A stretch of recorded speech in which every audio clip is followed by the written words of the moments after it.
Hello students, welcome to today's class. So today in this video we are going to cover some more topic of chapter 11 which is list manipulation और ये इस chapter का part 5 रहेगा जो कि हमारा इस चैप्टर का लास्ट पार्ट होगा। इससे पहले हम इस चैप्टर के 4 पार्ट डिस्कस कर चुके हैं। अगर आप लोगों ने वो पार्ट नहीं देखे हैं तो देख लेना। उन वीडियोस के लिंक मैं इस वीडियो के डिस्क्रिप्शन में दे दूंगा, तो आप लोग चेक कर लेना। तो चलिए स्टार्ट करते हैं आज के इस वीडियो को और डिस्कस करते हैं रिमेनिंग टॉपिक्स को। तो लास्ट वीडियो को हमने यहाँ पे एंड करा था। हम डिस्कस करने वाले थे 2D लिस्ट को। तो 2D लिस्ट क्या होती है देखिए। 2D या फिर 2 डायमेंशन लिस्ट ऐसी लिस्ट को बोलते हैं जिसमें कि जो एलिमेंट हैं वो सारे के सारे सेम शेप के होते हैं। एंड 2 डायमेंशन लिस्ट जो होती है वो लिस्ट की ही एक लिस्ट होती है। मतलब क्या है, जैसे मैंने आप लोगों को नेस्टेड लिस्ट समझाई थी उसी तरीके से आपकी 2D लिस्ट होती है। तो एक तरीके से आप कह सकते हैं जो हमारी नेस्टेड लिस्ट होती है उसी को हम 2D लिस्ट बोलते हैं। तो इसको और क्लियरली देखिए, यहाँ पे एग्जाम्पल से समझ लेते हैं। यहाँ पे देखिए मैंने लिस्ट 1 बनाई है और ये जो लिस्ट है वो हमारी 2D लिस्ट है। क्यों 2D लिस्ट है? क्योंकि यहाँ पे देखिए इस लिस्ट के अंदर जो एलिमेंट है वो लिस्ट टाइप के हैं और जितने भी एलिमेंट हैं इस लिस्ट के वो सेम शेप के हैं। सेम शेप से मतलब है सेम साइज के। देखिए यहाँ पे इस वाले लिस्ट में 2 एलिमेंट है, इस वाले में भी 2 एलिमेंट है और इस वाले में भी 2 एलिमेंट है। मतलब जो हमारी मेन लिस्ट है, कह सकते हैं 2D लिस्ट है, उसके अंदर जो एलिमेंट है वो सारे के सारे सेम शेप के हैं। देखिए इसको और क्लियरली ब्रेक करके दिखाता हूँ। देखिए जो फर्स्ट एलिमेंट है इस लिस्ट का, लिस्ट 1 जो है हमारी 2D लिस्ट है, तो इस लिस्ट का फर्स्ट एलिमेंट ये है, सेकंड एलिमेंट इस लिस्ट का ये है एंड थर्ड एलिमेंट लिस्ट का ये है। अब देखिए इसको ग्राफिकली समझ लेते हैं। यहाँ पे देखिए ये जो लिस्ट है वो इस तरीके से रिप्रेजेंट होगी। यहाँ पे देखिए जो फर्स्ट एलिमेंट था वो इस तरीके से आ रहा है, जो सेकंड एलिमेंट है वो इस तरीके से आ रहा है एंड थर्ड एलिमेंट है वो इस तरीके से आ रहा है। और इसको इंडेक्सिंग मिलेगी। इंडेक्सिंग इस तरीके से मिलेगी, देखिए इसको मिलेगी 0 इंडेक्सिंग, इसको मिलेगी 1, इसको मिलेगी 2। इस तरीके से इंडेक्स मिल जाएंगे। और यहाँ पे कॉलम्स को भी इंडेक्स मिलेंगे। ये जो कॉलम है इसको 0 मिलेगा और इस वाले कॉलम को मिलेगा 1।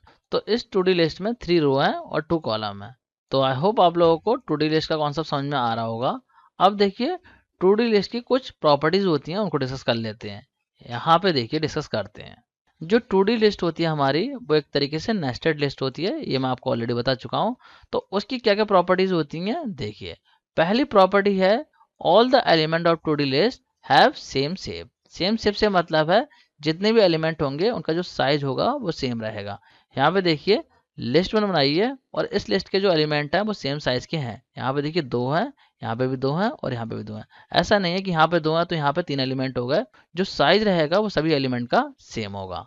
और अगर कोई ऐसी लिस्ट है जिसमें कि जो एलिमेंट है वो सेम शेप के नहीं है तो ऐसे लिस्ट को बोलते हैं रैग्ड लिस्ट। तो पहली प्रॉपर्टीज तो ये हो गई। अब सेकंड प्रॉपर्टी की बात करते हैं। सेकंड प्रॉपर्टी क्या है? The length of 2D list tells about the number of rose in it. तो जो लेंथ होती है 2D लिस्ट की वो बताती है उस लिस्ट में कितने रोज हैं। देखिए इसको यहाँ पे इस एग्जांपल से समझिए। ये 2D लिस्ट है जिसका नेम है लिस्ट 1। अब इस लिस्ट की लेंथ क्या होगी? लेंथ जो होगी इसकी वो होगी हमारी 3। देखिए अगर मैं यहाँ पे लेंथ फंक्शन लगा के अगर इस लिस्ट की लेंथ को चेक करूंगा तो आएगा 3। क्यों आएगा 3? क्योंकि जो पार्ट है, जो हमारी सब लिस्ट है, इस लिस्ट के अंदर वो 2D लिस्ट का एक एलिमेंट है। इसी तरीके से ये एक एलिमेंट है और ये भी एक एलिमेंट है।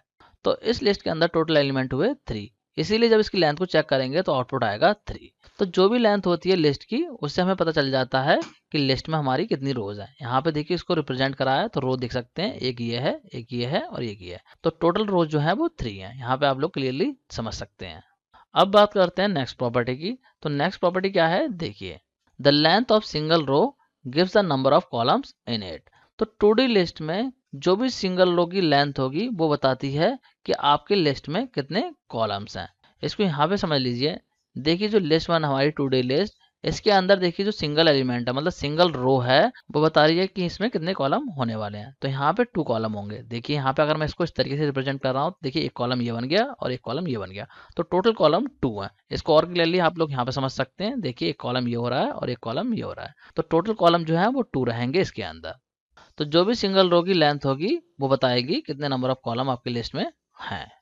तो आई होप आप लोगों को 2D लिस्ट का कॉन्सेप्ट समझ में आ गया होगा। तो चलिए अब बात करते हैं किस तरीके से हम 2D लिस्ट को क्रिएट कर सकते हैं। तो 2D लिस्ट को क्रिएट करने के लिए सिंपली हम इस तरीके से स्टेटमेंट दे सकते हैं। इस तरीके से लिस्ट देंगे तो ये हमारी 2D लिस्ट क्रिएट हो जाएगी। लेकिन अगर हम बात करें कि हम चाहते हैं यूजर से इंसर्ट कराना 2D लिस्ट, तो वो कैसे करेंगे उसको समझ लेते हैं। देखिए यहाँ पे 2D लिस्ट को क्रिएट करने के लिए प्रोग्राम दिखाता हूँ। ये रहा प्रोग्राम। ठीक है, तो इस प्रोग्राम को समझ लेते हैं किस तरीके से ये प्रोग्राम वर्क कर रहा है। तो इस प्रोग्राम में देखिए यहाँ पे मैंने list1 के नेम से एक एम्प्टी लिस्ट क्रिएट की है। फिर यहाँ पे r नेम से एक वेरिएबल लिया है जिसके अंदर यूजर से इनपुट कराया है। और इनपुट क्या कराया है, इनपुट में मैंने बोला यूजर को कि आप एंटर करो कि आपको लिस्ट की कितनी रो चाहिए, मतलब जितनी भी रो आपको लिस्ट में चाहिए वो आप यहाँ पे एंटर कर सकते हो। इसी तरीके से कॉलम के लिए मैंने यहाँ पे सी वेरिएबल लिया है और इसमें यूजर से बोला है कि आप एंटर करो कॉलम जो भी आप चाहते हो लिस्ट के। तो जितने भी रो और कॉलम यूजर को चाहिए होंगे वो यहाँ पे एंटर कर देगा और वो दोनों चले जाएंगे आर और सी वेरिएबल में। फिर इसके बाद में यहाँ पे मैंने लगाया लूप और लूप में क्या दिया है, for I in range R. तो आर का मतलब क्या है, यहाँ पे यूजर ने एंटर करे होंगे जो भी रो वो यहाँ पे वैल्यू आ जाएगी। सपोज कि यूजर ने एंटर करा है 3 रो, वो चाहता है यूजर जो लिस्ट है उसमें 3 रो जनरेट हो, तो यहाँ पे वैल्यू आ जाएगी 3। तो 3 का मतलब क्या है, लूप कितनी बार चलेगा, लूप आपका चलेगा 3 टाइम। क्यों चलेगा 3 टाइम, क्योंकि यहाँ पे देखिए जो आई है उसके पास में वैल्यू क्या आएंगी, 0 आएगी, फिर आपकी 1 आएगी, फिर आपकी 2 आएगी। तो इस तरीके से जो लूप है वो आपका 3 टाइम चल जाएगा। तो अब इस लूप के अंदर जो भी मैं कोड लिखूंगा वो 3 टाइम एग्जीक्यूट होगा। तो इस लूप के अंदर देखिए मैंने क्या करा है, यहाँ पे एक लिस्ट और ली है जिसका नेम मैंने रख दिया है रो। यहाँ पे रो नाम से मैंने एक लिस्ट ले ली है और इस लिस्ट को भी मैंने एम्प्टी छोड़ दिया है। अब इस वाले लूप के अंदर मैंने एक और लूप लगाया है जो कि हमारा नेस्टेड लूप होगा। इस चीज़ को मैं आपको ऑलरेडी समझा ही चुका हूँ, नेस्टेड लूप किस तरीके से लगाते हैं। तो यहाँ पे लगा दिया मैंने नेस्टेड लूप और नेस्टेड लूप में क्या रेंज दी है, मैंने यहाँ पे दिया देखिए फॉर जे इन रेंज सी, मतलब जो भी कॉलम है यहाँ पे उतनी बार ये लूप चलेगा। तो कॉलम सपोज एंटर करें यूजर ने 2, तो ये लूप जो है वो चलेगा 2 टाइम। क्यों चलेगा 2 टाइम, क्योंकि देखिए जे के पास में वैल्यू क्या आएंगी, जे के पास में वैल्यू आएगी 0 एंड 1, तो इसीलिए ये लूप जो है वो 2 टाइम चलेगा। तो जब ये लूप 2 टाइम चलेगा तो इसके अंदर जो भी कोड रखेंगे हम वो हमारा 2 टाइम एग्जीक्यूट होगा। तो यहाँ पे देखिए कोड क्या रखा है इसके अंदर मैंने एक वेरिएबल लिया है जिसका नेम रखा है मैंने एलिमेंट, एंड इस वेरिएबल में यूजर से इनपुट कराया है और यूजर को मैसेज दे दिया है कि एंटर करो एलिमेंट, और कौन से इंडेक्स के लिए एलिमेंट एंटर करने हैं वो यहाँ पे मैंने दे दिया है। मतलब जो भी आई की वैल्यू होगी वो यहाँ पे आ जाएगी और जो जे की वैल्यू होगी वो यहाँ पे आ जाएगी। अब ये एसटीआर करके क्यों दिया है मैंने यहाँ पे, एसटीआर करके इसलिए दिया है क्योंकि जो आई की वैल्यू है वो इंटीजर टाइप की होगी, तो यहाँ पे अब स्ट्रिंग टाइप की हो जाएगी, इसीलिए यहाँ पे एसटीआर फंक्शन को मैंने अप्लाई करा है। क्योंकि अगर यहाँ पे इंटीजर टाइप की रखता तो यहाँ पे वैलिड नहीं होती, क्योंकि इनपुट फंक्शन में जो है ओनली 1 आर्गुमेंट आप दे सकते हैं। इसीलिए यहाँ पे इस तरीके से मैंने स्ट्रिंग कॉन्केटिनेशन किया है। यहाँ पे देखिए ये जो मैसेज है ये इतना आएगा, इसके बाद में इस वाले पार्ट को प्लस कर दिया है तो इस वाले स्ट्रिंग में ये ज्वाइन हो जाएगा। फिर इस वाले पार्ट को प्लस करा है क्योंकि यहाँ पे जो कॉमा है वो एक स्ट्रिंग है, इसीलिए यहाँ पे इस तरीके से डबल कोट में इस कॉमा को लिखा है मैंने, तो इसको प्लस कर दिया है। एंड फिर जे वाली जो वैल्यू है जो कि स्ट्रिंग में कन्वर्ट हो चुकी होगी उसको प्लस कर दिया है, और लास्ट में जो कॉलन है ये भी एक स्ट्रिंग है तो इसको भी इसी में प्लस कर दिया है। तो ऐसा करने से क्या होगा, ये पूरा जो है वो एक स्ट्रिंग में कन्वर्ट हो जाएगा। अब ये यहाँ पे एक ही आर्गुमेंट माना जाएगा। अब इतना करने के बाद देखिए यहाँ पे क्या करा है मैंने, यहाँ पे लिखा है row dot append element. Append method को यहाँ पे लगा दिया है और अपेंड किस में करा है, जो यहाँ पे रो लिस्ट ली थी मैंने, रो के नेम से जो लिस्ट ली थी उसमें एलिमेंट को अपेंड करना है। तो क्या होगा, यूजर यहाँ पे एलिमेंट को एंटर करेगा और वो एलिमेंट कहाँ चला जाएगा, रो वाली लिस्ट में। ठीक है, तो रो वाली लिस्ट में किस तरीके से जाएगा देखिए यहाँ पे समझा देता हूँ। देखिए यहाँ पे रो के नेम से हमने इस तरीके से लिस्ट ले ली, ठीक है, ये ले ली, यहाँ पे मैंने ऐसे लिख दिया, समझ जाना आप लोग। अब यूजर पहला एलिमेंट एंटर करेगा, सपोज एंटर करता है पहला एलिमेंट 10, तो वो यहाँ पे आ जाएगा 10, क्योंकि मैंने कर दिया अपेंड, जो एलिमेंट एंटर करता है वो चला जाए रो में, तो यहाँ पे ऐड हो गया। अब ये लूप अगेन चलेगा, क्यों चलेगा, क्योंकि यहाँ पे देखिए मैंने आपको बताया था आर की वैल्यू यूजर ने एंटर करी 3 एंड सी की वैल्यू यूजर ने एंटर करी 2। तो इस केस में बात कर रहे हैं हम, तो इस केस में क्या होगा, ये जो लूप है आपका वो एक बार और चलेगा। जब एक बार और चलेगा तो ये वाला स्टेटमेंट चल जाएगा, फिर यहाँ पे यूजर से सेकंड वैल्यू मांगेगा तो सेकंड वैल्यू यहाँ पे आ जाएगी, सपोज उसने एंटर करी 20, तो इस तरीके से यहाँ पे 20 ऐड हो जाएगी। अब ये लूप आपका एंड हो जाएगा तो ये लिस्ट आपकी बन के तैयार हो जाएगी, एक लिस्ट इस तरीके से आपकी बन जाएगी रो के पास। अब इस लूप के एंड होने के बाद में यहाँ पे देखिए मैंने करा है लिस्ट 1 को अपेंड, और लिस्ट 1 में क्या करा है अपेंड, यहाँ पे कर दिया है रो को। मतलब क्या है, जो पूरी की पूरी रो बन के आई है इसको हम पास कर देंगे एज एन एलिमेंट इस लिस्ट 1 में। अब हमारी देखिए यहाँ पे लिस्ट 1 बनेगी, मैं यहाँ पे दिखा देता हूँ इस तरीके से, यहाँ बनेगी लिस्ट 1, ठीक है, लिस्ट 1 लिख देता हूँ मैं इस तरीके से, ठीक है, लिखने में थोड़ा प्रॉब्लम हो रही है, आप लोग समझ जाना। तो ये वाली जो लिस्ट है वो यहाँ पे आ जाएगी एज एन एलिमेंट, यहाँ पे जो लिस्ट है वो इस तरीके से आ जाएगी 10, 20, इस तरीके से एक हमारी लिस्ट ऐड हो जाएगी एज एन 1 एलिमेंट इस लिस्ट 1 में। अब इतना होने के बाद में ये जो लूप है हमारा, जो आउटर लूप था वो हमारा और चलेगा। क्यों चलेगा, और क्योंकि यहाँ पे जो वैल्यू है आर की वो 3 है, तो यहाँ पे जो लूप है ये आपका 3 टाइम चलेगा। तो इसी तरीके से यहाँ पे जो है 3 लिस्ट टाइप के एलिमेंट ऐड हो जाएंगे, क्योंकि 3 टाइम चलेगा तो हर बार में 2 वैल्यू यहाँ से लेगा, 2 वैल्यू आ जाएंगी और यहाँ पे ऐड करता चला जाएगा। सपोज यहाँ पे लेता है 30 सेकंड टाइम में और लेता है 40, तो इस तरीके से ये एलिमेंट ऐड हो जाएगा। फिर यहाँ पे अगेन चलेगा थर्ड टाइम, तो यहाँ पे फिर वैल्यू लेगा। सपोज लेता है वैल्यू इस तरीके से 50, ठीक है, इस तरीके से लिख देता हूँ मैं, यहाँ पे 50 लिख देता हूँ एंड कॉमा 60, ठीक है, ये पूरा एक एलिमेंट बन जाएगा। ठीक है, ये ब्रैकेट बंद होगी और इसके बाद में ये जो आपकी नेस्टेड लिस्ट है वो पूरी बंद हो जाएगी। तो इस तरीके से हमारी फाइनली क्रिएट हो जाएगी 2D लिस्ट। इसको हम बोलेंगे 2D लिस्ट, क्योंकि जो लिस्ट वन है इसके अंदर ही सारे एलिमेंट जाएंगे। तो लिस्ट वन हमारी क्रिएट हो जाएगी 2D लिस्ट। जैसे ये लूप एंड होगा तो आपकी इतनी लिस्ट बन जाएगी और फाइनली आपको ये मैसेज मिल जाएगा लिस्ट क्रिएटेड, और लिस्ट वन जो है वो प्रिंट हो जाएगी। तो आउटपुट में आपको इस तरीके से ये लिस्ट मिल जाएगी। ये लिस्ट आपकी पूरी आउटपुट में आ जाएगी। तो चलिए इसको मैं आपको चला के भी दिखा देता हूँ। तो देखिए यहाँ पे जो पूरा कोड था वो मैंने लिख लिया है। ये कोड मैं आपको ऑलरेडी एक्सप्लेन कर चुका हूँ। तो चलिए मैं इसको आपको चला के दिखाता हूँ और समझाता हूँ किस तरीके से वर्क कर रहा है। यहाँ पे देखिए प्रोग्राम चल गया और हमसे बोल रहा है कि आप एंटर कीजिए कि आपको लिस्ट में कितनी रो एंटर करनी है। तो सपोज यहाँ पे मैं वैल्यू दे देता हूँ 3, ठीक है। अब इसके बाद में बोल रहा है कि आपको कितने कॉलम चाहिए वो एंटर कीजिए, तो मैं एंटर कर देता हूँ 2, ठीक है। अब देखिए यहाँ पे बोल रहा है कि आप एंटर कीजिए यहाँ पे वैल्यू कौन से एलिमेंट के लिए, 0 0 एलिमेंट के।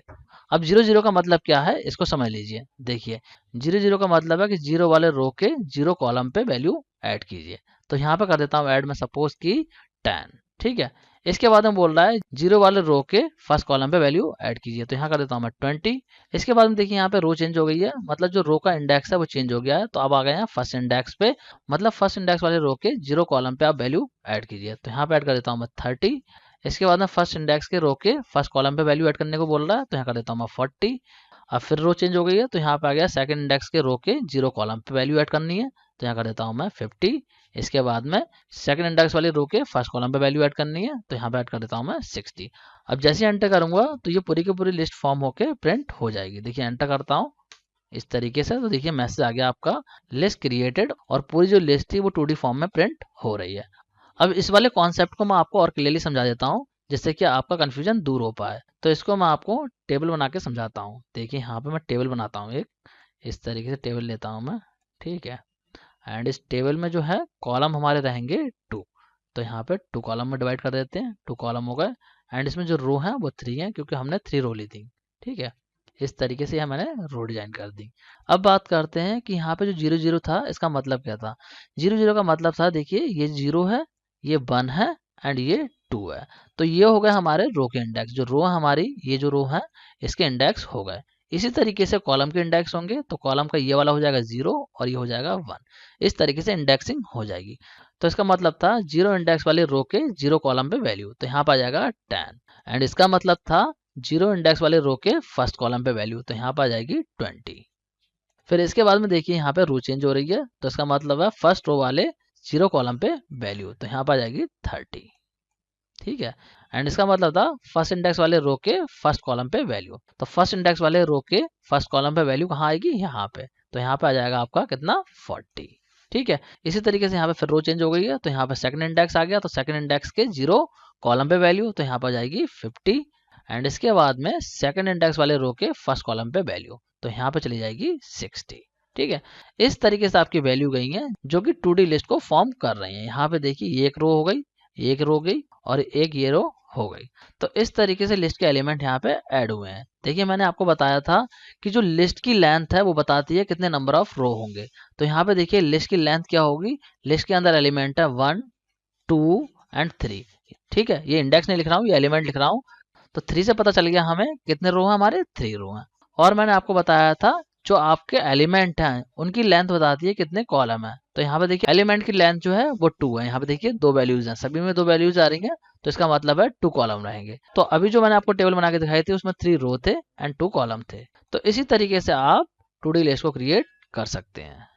तो आई होप आप लोगों को समझ में आ गया होगा किस तरीके से 2D लिस्ट को क्रिएट कर सकते हैं। अब बात करते हैं कि अगर हम 2D लिस्ट के एलिमेंट को ट्रैवर्स करना चाहें तो किस तरीके से करेंगे। देखिए लिस्ट को ट्रैवर्स करने के लिए लिखेंगे आप कोड इस तरीके से। अभी मैं इस कोड को समझाता हूँ। देखिए यहाँ पे हमने जो लिस्ट ऐड करी थी उसी को हम यहाँ पे ट्रैवर्स करने वाले हैं। तो हमने यहाँ पे लिस्ट जो ऐड करी उस लिस्ट के जो एलिमेंट आए थे वो आए थे इस तरीके से। यहाँ पे हमारी वैल्यू ऐड हो गई थी। अब मैं चाहता हूँ इस लिस्ट को ट्रैवर्स करना। तो ट्रैवर्स करने के लिए क्या करेंगे, हम यहाँ पे कोड लिख देंगे। देखिए यहाँ पे कोड लिखा है मैंने, ये वाली जो लाइन लिखी है ये मैंने इस तरीके से प्रिंट करने के लिए लिखी है। इससे क्या होगा, ये ऐसी कैसी प्रिंट हो जाएगा। अब यहाँ पे लगाया है मैंने फॉर लूप। तो फॉर लूप में क्या दिया है मैंने, यहाँ पे रेंज दी है for A in range R. मतलब क्या है, जो भी यहाँ पे आर की वैल्यू यूजर ने एंटर करी थी, आर की वैल्यू एंटर करी यूजर ने 3, तो ये 3 है वो यहाँ पे आ जाएगा। तो ये वाला जो लूप है वो 3 टाइम चलेगा। 3 का मतलब क्या है, ए के पास में कौन कौन सी वैल्यू जाएंगी, 0, 1 एंड 2, ये वैल्यू जाएंगी। तो ये लूप जो है हमारा 3 टाइम चलेगा। तो इस लूप के अंदर जो भी कोड रखेंगे वो 3 टाइम एग्जीक्यूट होगा। अब यहाँ पे मैंने प्रिंट स्टेटमेंट दिया है, और प्रिंट स्टेटमेंट में मैंने क्या करा है, देखिए यहाँ पे दिया है बैकवर्ड स्लैश टी। तो क्या होगा, एक टैब का स्पेस आएगा एंड इसके बाद में जो है एक ब्लैंक स्पेस आ जाएगा, क्योंकि यहाँ पे मैंने करा है एंड इक्वल स्पेस। ठीक है, फिर यहाँ पे एक और लूप लगाया है जिसमें मैंने दिया है फॉर बी इन रेंज सी। मतलब क्या है, जितने भी कॉलम यूजर ने यहाँ एंटर करे हैं वो आ जाएंगे यहाँ पे। तो ये जो नेस्टेड लूप है वो हमारा चलेगा 2 टाइम। ठीक है, यहाँ पे 2 है तो इसका मतलब 2 टाइम चलेगा। एंड अब इस वाले लूप में मैंने यहाँ पे दे दिया है प्रिंट स्टेटमेंट, और प्रिंट स्टेटमेंट में क्या प्रिंट करा है, प्रिंट करिए मैंने लिस्ट 1। अब लिस्ट 1 के अंदर देखिए यहाँ पे दिया है मैंने इंडेक्स ए बी। अब देखिए यहाँ पे ए में क्या आएगा, ए में आएगा 0। क्यों आएगा 0, क्योंकि यहाँ पे देखिए जो रो एंटर करी थी यूजर ने वो 3 करी थी, तो फर्स्ट टाइम ए के पास में आएगा 0, तो यहाँ पे आ जाएगा 0। और यहाँ पे बी की वैल्यू भी 0 हो जाएगी। 0 क्यों होगी, क्योंकि यहाँ पे कॉलम में वैल्यू थी यहाँ पे 2, तो फर्स्ट टाइम बी के पास में जाएगा 0। तो इसका मतलब है 0th रो के 0th कॉलम को प्रिंट कर दो। 0th रो के 0 कॉलम को यहाँ पे इसने इस तरीके से प्रिंट कर दिया। ये 2 जो था वहां से आ जाएगा। इसके बाद में ये जो लूप है वो आपका अगेन चलेगा। जो नेस्टेड लूप है वो एक बार और चलेगा, क्योंकि एक ही बार चला है, ये 2 टाइम चलेगा। तो सेकंड टाइम जब ये लूप चलेगा तो यहाँ पे तो आपका 0 ही रहेगा, क्योंकि ए की वैल्यू अभी 0 है, क्योंकि ये जो लूप है वो अभी आपका चेंज नहीं हुआ है। इसको मैं हटा देता हूँ जिससे कि आप क्लियरली समझ पाए। यहाँ पे जो है वो आपका 0 ही रहेगा एंड बी की वैल्यू आपकी चेंज हो जाएगी। बी की वैल्यू चेंज क्यों हो जाएगी, क्योंकि यहाँ पे अब वैल्यू हो जाएगी आपकी फर्स्ट। सेकंड टाइम जब लूप चल रहा है तो यहाँ पे आ जाएगा 1। तो इसका मतलब हुआ 0,1। इस तरीके से यहाँ पे 0 है और यहाँ पे 1 है, तो इसका मतलब हुआ 0th वाले रो के फर्स्ट कॉलम को प्रिंट कर दो। तो यहाँ पे देखिए प्रिंट कर दिया इसने 3, जो वैल्यू थी यहाँ से वो आपकी प्रिंट हो गई है। तो इस तरीके से आपका आउटपुट आ गया है। अब इसी तरीके से सेकंड रो के लिए भी ये लूप चलेगा, क्योंकि यहाँ पे जो वैल्यू है वो चेंज हो जाएगी। ए की वैल्यू हो जाएगी 1, तो फर्स्ट वाली रो आपकी प्रिंट होगी, फिर आपके फर्स्ट वाले रो के जितने भी कॉलम है वो प्रिंट हो जाएंगे इस तरीके से। एंड इसके बाद में अगेन आपका ये लूप चलेगा, तो यहाँ पे ए की वैल्यू हो जाएगी 2। जब 2 हो जाएगी वैल्यू, तो यहाँ पे आपका क्या होगा, सेकंड वाली रो के सारे एलिमेंट प्रिंट हो जाएंगे। तो इस तरीके से यहाँ पे आपको आउटपुट मिल जाएगा। तो चलिए इसको मैं आपको चला के दिखा देता हूँ उसी कोड में। ये कोड मैं ऐड कर देता हूँ। तो देखिए यहाँ पे मैं उस कोड को ऐड कर देता हूँ, यहाँ पे पेस्ट कर देता हूँ उस वाले कोड को। ठीक है, ये देखिए यहाँ पे मैंने वो कोड ऐड कर दिया है। ये जो इतना पार्ट था वो मैंने यहाँ पे ऐड कर दिया है। ये वाला जो कोड है वो हमारा लिस्ट को क्रिएट करने के लिए, और ये वाला जो कोड है वो हमारा लिस्ट को ट्रैवर्स करने के लिए, मतलब लिस्ट के एलिमेंट को प्रिंट करने के लिए। ठीक है, तो इसको मैं सेव करता हूँ एंड इसको रन करता हूँ। तो देखिए यहाँ पे बोल रहा है कितनी रो चाहिए, तो रो मैं 3 ले लेता हूँ। इसके बाद कॉलम बोल रहा है तो 2 ले लेता हूँ। अब देखिए यहाँ पे वैल्यू मांग रहा है, तो यहाँ एंटर कर देता हूँ मैं 10, फिर कर देता हूँ 20, फिर कर देता हूँ यहाँ पे 30, फिर कर देता हूँ 40, फिर कर देता हूँ 50 एंड फिर कर देता हूँ 60। इस तरीके से ये पूरी वैल्यू ऐड हो गई है। तो देखिए यहाँ पे जैसे ही मैंने एंटर प्रेस करा है तो यहाँ पे आ गया मैसेज लिस्ट क्रिएटेड, और लिस्ट आपकी पूरी प्रिंट हो गई है। इसके बाद में जो लिस्ट है वो हमारी ट्रैवर्स होकर भी प्रिंट हो रही है, क्योंकि हमने कोड लिखा था उस कोड के लिए आउटपुट आ गया है। यहाँ पे देखिए लिस्ट के एलिमेंट आपके प्रिंट हो रहे हैं। ये देखिए आप तीनों एलिमेंट लिस्ट के प्रिंट हो गए हैं। तो आई होप आप लोगों को समझ में आ गया होगा किस तरीके से टू डी लिस्ट को ट्रैवर्स करते हैं। अब बात करते हैं कि किस तरीके से हम टू डी लिस्ट के इंडिविजुअल एलिमेंट को एक्सेस कर सकते हैं। तो टू डी लिस्ट के इंडिविजुअल एलिमेंट को एक्सेस करने के लिए आप इस तरीके से लिख सकते हैं। देखिए यहाँ पे मैंने लिस्ट 1 के नाम से इस तरीके से टू डी लिस्ट बनाई है, एंड इस लिस्ट के मैंने इंडिविजुअल एलिमेंट को एक्सेस किया है। किस तरीके से करा है, देखिए यहाँ पे मैंने दिया है लिस्ट 1, 2 एंड 1। तो इसका मतलब क्या है, जो लिस्ट 1 है उसके सेकंड एलिमेंट, तो लिस्ट 1 का सेकंड एलिमेंट कौन सा है, देखिए ये हो गया हमारा 0, ये हो गया 1 और ये हो गया 2। तो इसका मतलब है लिस्ट 1 के सेकंड एलिमेंट के फर्स्ट इंडेक्स को एक्सेस करो। ठीक है, तो फर्स्ट इंडेक्स कौन सा है, देखिए ये था हमारा सेकंड एलिमेंट, और इस एलिमेंट में देखिए ये है हमारा 0 और ये है 1। तो इसका मतलब है ये वाला एलिमेंट हमारा एक्सेस होगा, जो 7 है यहाँ से वो एक्सेस होगा, और आउटपुट में आपको 7 ही यहाँ पे मिलेगा। आई होप आपको समझ में आ रहा होगा किस तरीके से हम इंडिविजुअल एलिमेंट को एक्सेस करते हैं। तो चलिए इसको और क्लियरली समझाने के लिए मैं आपको प्रैक्टिकली करके दिखा देता हूँ। देखिए यहाँ पे करता हूँ, तो इस वाले कोड को हटा देता हूँ और यहाँ पे एक टू डी लिस्ट बना लेता हूँ। मैं यूजर से इनपुट नहीं ले रहा हूँ, मैं ऐसे ही बना दे रहा हूँ। यहाँ लेता हूँ लिस्ट 1 और यहाँ पे लेता हूँ टू डी लिस्ट, यहाँ पे देता हूँ 20, 30। इसके बाद में एक लिस्ट और बनाता हूँ, यहाँ पे देता हूँ 40, 50। अब एक और लिस्ट बना लेता हूँ इसी में, यहाँ पे देता हूँ मैं 60, 80। ठीक है, इस तरीके से 3 एलिमेंट इस टू डी लिस्ट के अंदर मैंने दे दिए हैं। अब मान लीजिए इस टू डी लिस्ट में से मुझे इस वाले एलिमेंट को एक्सेस करना है, मतलब जो 50 है इस वाले एलिमेंट को मुझे एक्सेस करना है। तो किस तरीके से करूंगा, देखिए यहाँ पे लिखूंगा लिस्ट 1 एंड यहाँ पे दे दूंगा इंडेक्स। तो इंडेक्स क्या हुआ इस वाली लिस्ट का, यहाँ पे देखिए ये हो गया हमारे 0 और ये हो गया 1। तो यहाँ पे दे दूंगा मैं 1, यहाँ देता हूँ 1। अब मुझे एक्सेस करना था इस एलिमेंट के इस वाले इंडेक्स को, तो ये कौन सा इंडेक्स हुआ, ये हुआ हमारा 1 इंडेक्स। मतलब क्या है, लिस्ट 1 के फर्स्ट एलिमेंट के फर्स्ट इंडेक्स को एक्सेस करना है। ठीक है, तो यहाँ पे भी दे दूंगा मैं 1। अब इस पूरे को कर देता हूँ मैं प्रिंट, यहाँ लिख देता हूँ प्रिंट। ठीक है, अब इसको सेव करके रन करता हूँ। तो यहाँ पे देखिए आप लोग देख सकते हैं जो 50 था हमारा यहाँ पे वो आउटपुट में आ गया है। तो आई होप आप लोगों को समझ में आ गया होगा किस तरीके से हम टू डी लिस्ट के इंडिविजुअल एलिमेंट को एक्सेस कर सकते हैं। अब बात करते हैं डेल स्टेटमेंट की। तो देखिए पाइथन में एक डेल स्टेटमेंट होता है जिसकी हेल्प से आप लिस्ट के किसी भी इंडिविजुअल आइटम को रिमूव कर सकते हैं, या फिर आप चाहें तो स्लाइसिंग करके एलिमेंट को रिमूव कर सकते हैं इस स्टेटमेंट की हेल्प से। किस तरीके से करते हैं देखिए यहाँ पे समझ लीजिए, ये यहाँ पे लिस्ट 1 है और ये इस लिस्ट के एलिमेंट है। अब यहाँ पे मैंने लगाया है डेल स्टेटमेंट, और डेल स्टेटमेंट में मैंने देखिए क्या दिया है, लिस्ट 1 के 10th इंडेक्स को डिलीट करो। मतलब क्या है, जो लिस्ट 1 है इसमें से जो 10 इंडेक्स है उस पर जो वैल्यू है उसको रिमूव कर दो। तो ये डेल स्टेटमेंट जो है वो 10 वाले इंडेक्स को रिमूव कर देगा इस लिस्ट में से। जब आप इस लिस्ट को प्रिंट करोगे तो यहाँ पे 10 इंडेक्स आपको नहीं मिलेगा। देखिए यहाँ पे ये था 0, ये था 1, ये था 2, ये था 3, ये था 4, ये था 5, ये था 6, ये था 7 एंड ये था 8 एंड ये था 9 एंड ये था 10। तो 10 इंडेक्स में था हमारा 11। तो यहाँ पे देखिए आउटपुट में आपको 11 कहीं पे भी नहीं मिलेगा, ये वाला एलिमेंट यहाँ से डिलीट हो चुका है। एंड अगर आप चाहें तो स्लाइसिंग करके भी एलिमेंट को डिलीट कर सकते हैं। देखिए यहाँ पे मैंने लिखा है डेल और यहाँ पे मैंने स्लाइसिंग में दिया है लिस्ट 1 में जो है 3rd इंडेक्स से लेके 6 इंडेक्स तक के एलिमेंट को डिलीट कर दो। तो ये डेल स्टेटमेंट क्या करेगा, 3rd वाले इंडेक्स से लेके 6th वाले इंडेक्स तक जो भी वैल्यू होंगी उनको रिमूव कर देगा। किस तरीके से करेगा देखिए यहाँ पे समझ लेते हैं। 3rd वाला इंडेक्स चेक करते हैं, 3rd वाला इंडेक्स हमारा ये है, ये रहा हमारा 3rd इंडेक्स। और चेक करते हैं 6 इंडेक्स कौन सा है, देखिए 4, 5, 6, 6 इंडेक्स वो हमारा ये। तो ये कौन कौन सी वैल्यू को डिलीट करेगा, ये करेगा 4 को डिलीट, ये करेगा 5 को डिलीट और ये करेगा 6 को डिलीट। और जो 7 है उसको डिलीट नहीं करेगा, क्योंकि हमें पता है जो यहाँ पर अपर लिमिट होती है उसको ये इंक्लूड नहीं करता, उससे पिछले वाले इंडेक्स तक ही ये स्लाइस करता है। ठीक है, तो ये कर देगा डिलीट 4, 5, 6 को। तो यहाँ पे देखिए जब इस लिस्ट को प्रिंट करा जाएगा तो यहाँ से 4, 5, 6 आपका रिमूव हो जाएगा। यहाँ पे देखिए 4, 5, 6 गायब हो चुका है। तो चलिए इसको थोड़ा सा प्रैक्टिकली भी समझ लेते हैं। देखिए यहाँ पे करके दिखाता हूँ। तो ये जो लिस्ट है इसको नॉर्मल लिस्ट बना देता हूँ। ठीक है, इस तरीके से इन एलिमेंट को हटा देता हूँ, ऐसे हटा देता हूँ इसको सबको। अभी हमारी हो गई नॉर्मल लिस्ट। अब मैं करता हूँ डेल स्टेटमेंट की हेल्प से कोई एलिमेंट को डिलीट। सपोज मैं चाहता हूँ इस वाले एलिमेंट को रिमूव करना, तो किस तरीके से करूँगा देखिए। यहाँ पर लिख देता हूँ मैं डेल, इसको हटा देता हूँ, यहाँ लिख देता हूँ डेल और लिखता हूँ लिस्ट 1 एंड अब दे देता हूँ यहाँ पे इंडेक्स। तो इंडेक्स कौन सा है देखिए, मैं इसको डिलीट करने वाला हूँ। तो ये इंडेक्स कौन सा है, ये इंडेक्स हमारा 3, 0, 1, 2, 3। तो यहाँ पे देता हूँ मैं 3। ठीक है, अब मैं करता हूँ इस लिस्ट को प्रिंट। अब इसको सेव करता हूँ एंड रन करता हूँ। तो देखिए यहाँ पे आप लोग देख सकते हैं जो 50 था वो यहाँ से गायब हो गया है। और अगर आप चाहें तो स्लाइसिंग करके भी डिलीट कर सकते हैं। देखिए यहाँ पे कर देता हूँ मैं स्लाइसिंग। तो स्लाइसिंग में मैं दे देता हूँ यहाँ पे देखिए 2:4।